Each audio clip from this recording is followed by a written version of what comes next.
재테크에 있어서 혹자는 충분한 공부를 하고 투자를 해라 라는 사람들도 있고, 또는 바로 실행해라 라는 투자자들도 있다.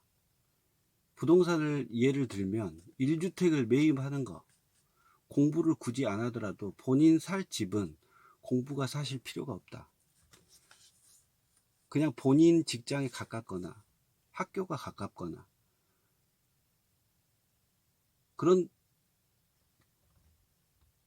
그런 집을 선택할 테니 말이다. 부동산 용어로는 직주 근접이라고 한다.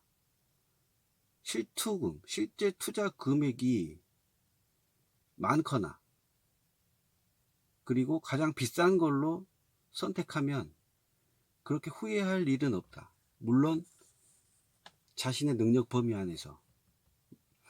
그 이후 부동산 투자는 신중하고 공부해야 할 필요가 있다. 수익이 보이지 않는 곳에, 수익이 보이는 곳에 투자를 해야 된다. 그것이 어렵다. 항상 했던 방법대로 투자를 하다가는 발목이 잡힐 수가 있고, 세금의 문제에 봉착할 수도 있고, 잘 샀지만 매도할 때 문제가 생길 수도 있다. 리스크가 있다는 것이다.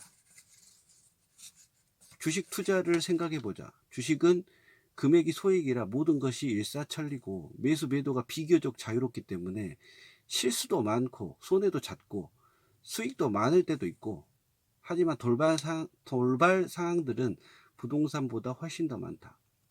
요 또한 리스크가 있다는 것이다. 하지만 주식뿐만 아니라 채권이나 물가연동체, 그리고 금, 원자재에 투자하는 자산 배분은 조금 다르다. 일단 한번 잘 이해했다면 앞으로 추가적인 공부보다는 그 이해했던 것을 지속적으로 반복하는 것이다. 하지만 처음 이해하기가 어렵다. 상대적으로 작은 수익 때문이다. 하지만 시작하게 되었다면 죽을 때까지 자산 배분만 해도 문제없다. 복리가 그것을 해결해 줄 테니까 아끼고 저축한 돈으로 자산 배분을 하면 된다. 장기적으로 어떤 상황에서도 방어가 잘 되고 연복리 8% 수익을 기대할 수가 있기 때문이다. 자산 배분의 단점은 처음에는 굉장히 느리게 움직인다는 것이고, 시장이 화랑일 때는 상대적으로 수익이 적다라는 것이다. 그만큼 포기하기가 쉽다라는 것이고, 게다가 개인 투자자가 자산군을 스스로 리밸런싱 하기가 굉장히 힘들다. 예를 들면 현재 채권을 산다는 것은 굉장히 바보 같은 짓일 수가 있다. 누구나 안다. 하지만 채권을 사야 한다. 그 부분을 개인이 할 수 있겠는가? 2020년도 코로나 위기, 08년도 금융위기, 00년도 닷컴 버블, 경제 위기나 이런 하락장의 이벤트들은 절대 미리 알려주지 않는다. 시장은 단점을 확인하고 대처 방안을 생각해야 한다. 굉장히 느리게 움직이는 것이 자산 배분이다. 연복리가 8%, 주식만 하는 사람들에게는 정말 느리다. 하지만 8% 수익이 주는 위대함을 깨닫고 반복해서 인지해야 된다. 그래서 유튜브에 외치고 적고 외우고 반복한다. 시장이 화랑일 때는 상대적으로 수익이 적다. 시장을 멀리 보고 어떤 시장의 예측을 말하는 모든 전문가들을 멀리할 필요가 있다. 어차피 그 전문가들도 까보면 부자들이 아니다. 최소 20년 이상 꾸준한 자산가의 말이 아니면 귀에 담지도 말아야 한다.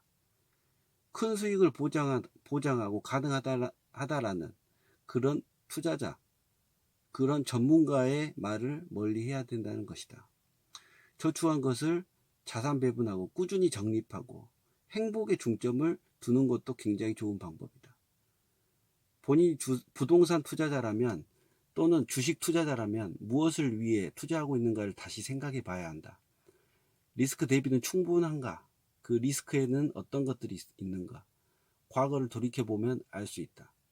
하지만 신기하게도 본인이 경험해 보지 않으면 사람은 바뀌지 않는다는 것이다. 내가 자산 배분을 처음 알았을 때도 바로 시작하지 못했었으니까 말이다.